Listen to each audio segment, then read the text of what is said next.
Welcome to The Man in the Middle. I'm your host, Bill West. I tried to stay out of this because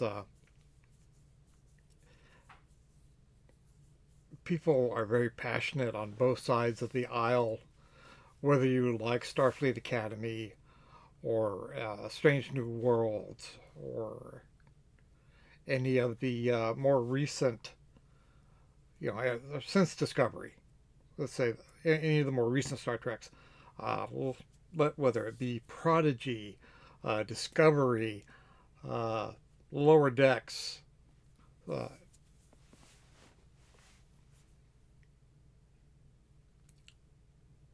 31. What is Section 31? Uh, I didn't even see that one. Uh,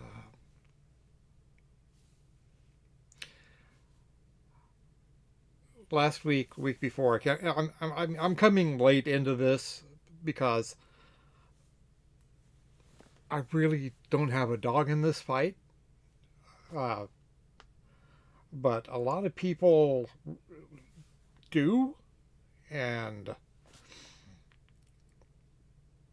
on it seems like on either side of the aisle, whether you liked them or hated them, people are really passionate about this, and uh, I think it's unfortunate that it's come to this. I mean, we're all fans, and we,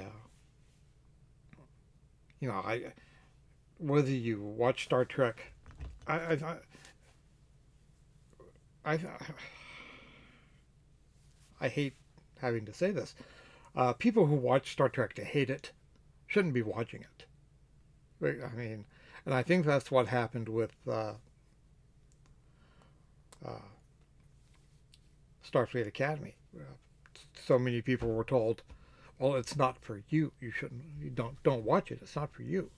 And so the audience didn't show up, and that's why a couple of weeks ago we got the news that the sets were struck, and uh, then the big news last week that stuff was being put on auction, meaning that after season 2 we're not going to get any Star Trek, or there won't be a season 3 of Academy. We also found out that season 5 is finished filming, and we won't be getting a season 6 of Strange New Worlds, which is too bad. I like Anson Mount as Christopher Pike.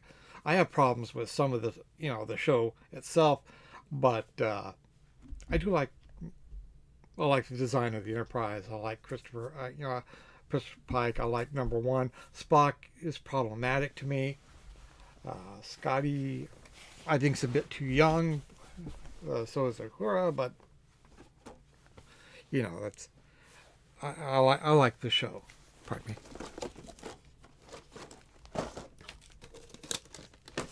My cat dropped some stuff. Oh, they're not here to see your flank. There we go.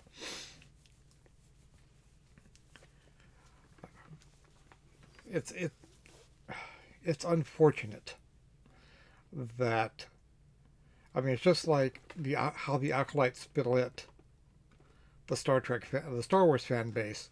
That Strange New Worlds did the same thing with Star Trek, not Strange New Worlds, Starfleet Academy. My wife, who is not the biggest Star Trek fan, we're involved in a Star Trek group together. That's one of the things we enjoy. But she's not so much into the costuming, and she doesn't remember all the stories all the time like I do. You can't see him back there, but I have a hole actually. Well, there is some Star Trek ships up there. There's also some here. I have a whole thing of Star Trek books over there. Not to mention comics, graphic novels, action figures. Yeah, uh, Star Trek music, whether it be on vinyl or uh, CD model kits. I consider myself a big Star Trek fan. I have been for years. Oh, not to mention uniforms. I have a closet full of Star Trek uniforms.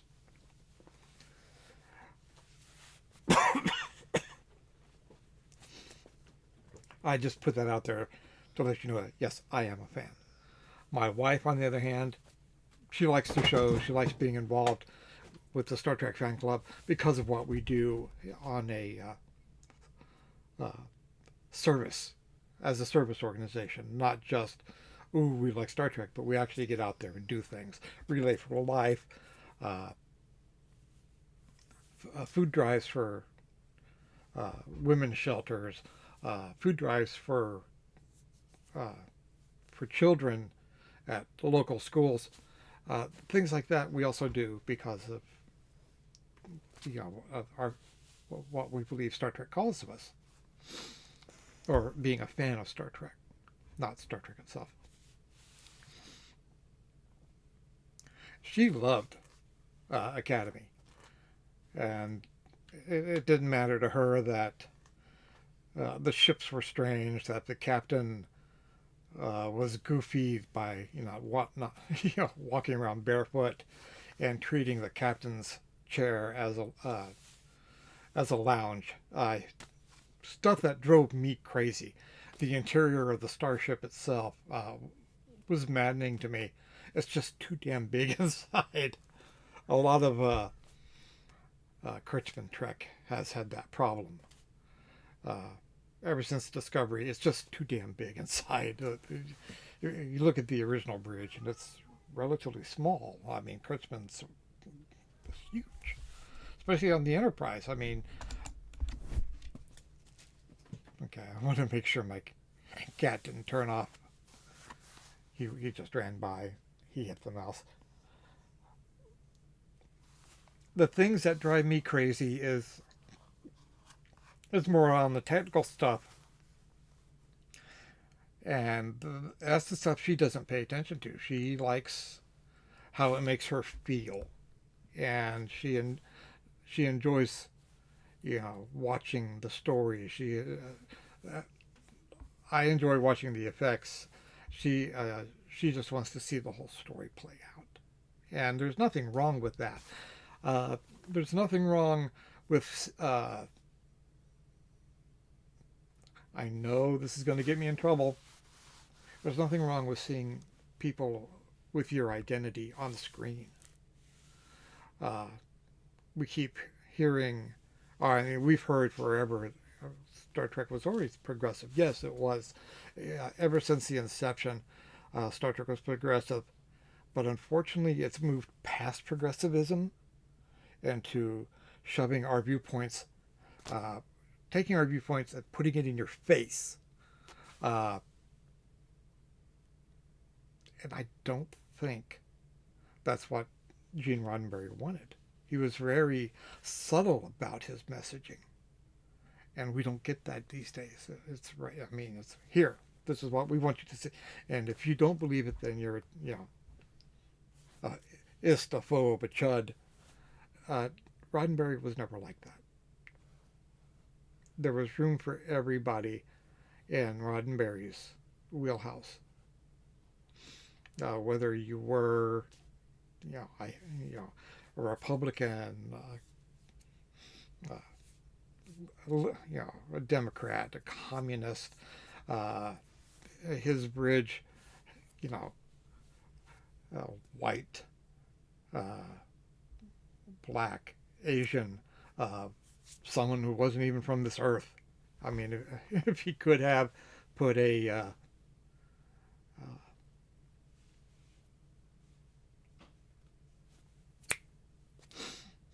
CGI alien, he would have done that. Something totally not humanoid. He would have done that. He tried to show it, through the series, though, that there were non-humanoid aliens. This is Gorn, the Horda. That everybody had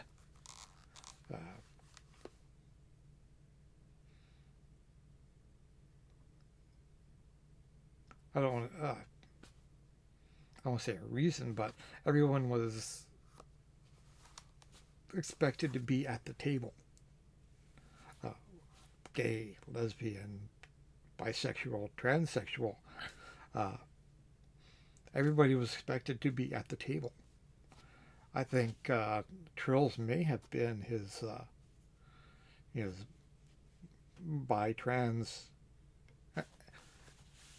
an- analogy. Anal- uh, you know, at least there, and some people could accept it, some people couldn't. Even on the cast, or not in the cast, but even the crew members. Beverly fell in love with a Trill male, but when the Trill showed up as a female, she couldn't handle it. Although she fell in love with a ghost, a non-spiritual or a spiritual, a non-corporal life form. Uh,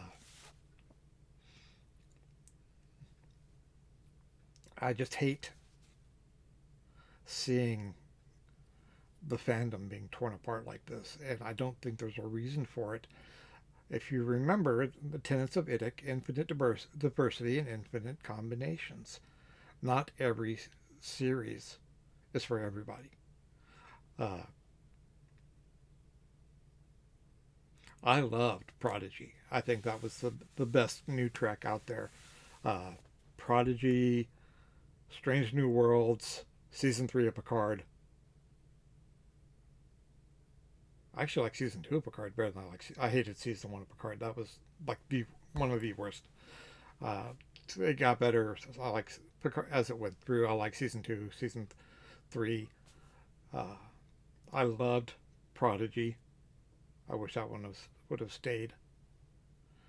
Discovery. I had serious after the Mirror Universe storyline in season one. I had a problem with it. I also had a problem with uh, the bald-headed whole Klingon thing going. The Klingons had always been this way, but we actually saw what's been known as an Imperial Klingon in Enterprise, which took place before Discovery. So, it's I had my own problems with that, and then halfway through, when they jumped to the future, they decided that they were going to stop using the mycelial network for one episode, and then they used it all. Kept using it. Things like that annoy the heck out of me. I didn't mind. I love Saru. He was great. He should have been the captain. An alien captain. You know that something that we hadn't seen yet, or I'm trying to, except on Deep Space Nine, but a Federation alien captain. Well, a story with our series with him, I would have loved that. But the way the fandom is tearing itself apart over Starfleet Academy is unfortunate. Whether you like it or not, it's Star Trek. It is Star Trek. And that's what we were given. Whether or not we liked it, and I had problems with it. I think I did one video on it and then set back. My whole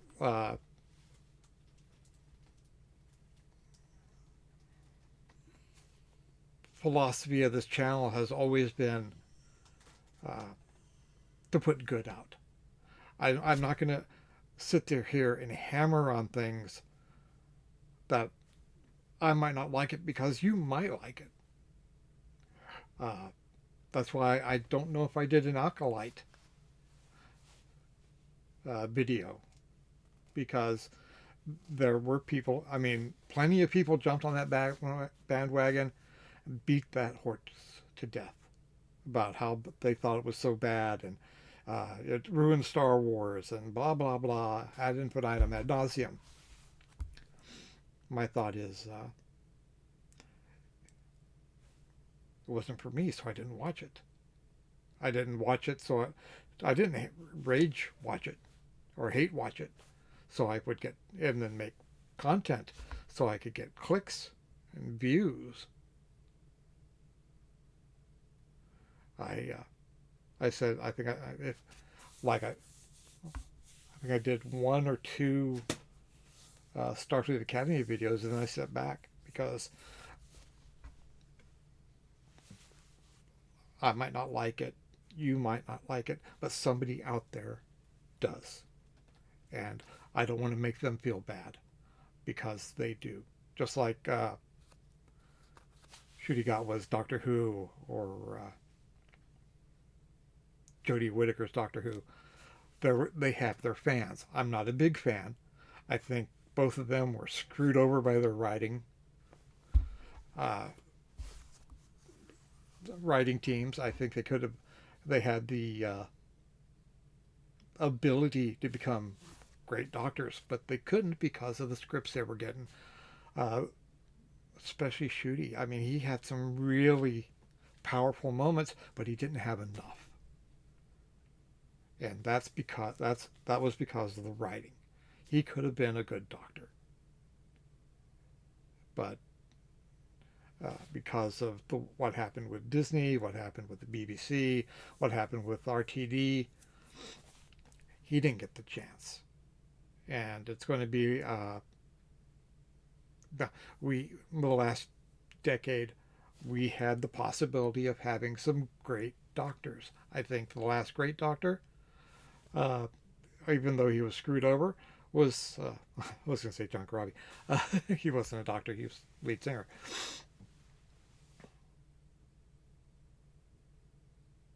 12. What's his name? I can't believe I forgot his name. I can't believe I dropped my glasses. A second. I'm back. Peter Capaldi. How can I not know that?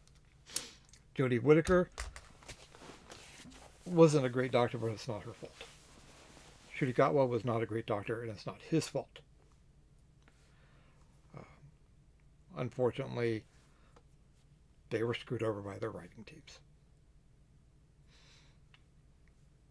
Just like, I'm not going to get into Acolyte. I think I'm also not going to get into how badly I think Starfleet Academy. I think they screwed up. They had the right idea. Let's show a bunch of kids going through the academy, but they got caught up in uh, the jokiness, the 90210 of it. The academy is supposed to be the best and brightest of us, and the kids really weren't. I couldn't see a young James T. Kirk uh, going to that academy, or Jean-Luc Picard, Benjamin Sisko. I think I don't know. Maybe if we'd gotten another couple of seasons, maybe we would have seen them become the best and the brightest. But these were just a bunch of weird. I don't want to say a bunch of weirdos, but goofballs. They were a bunch of goofballs, and they they didn't. To me, it didn't seem like they wanted to. They were representing the pride of the Federation, and that's what I had a problem with. I the half Klingon, half Jem'Hadar, I had questions on how, you know, but I didn't have a problem. I thought she was one of the best characters in the show. I liked the Klingon Tellarite. Once again, I didn't, huh? But okay, that's all right.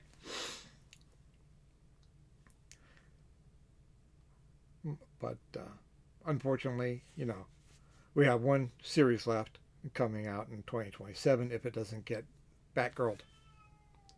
My cat's crying again. So we'll talk about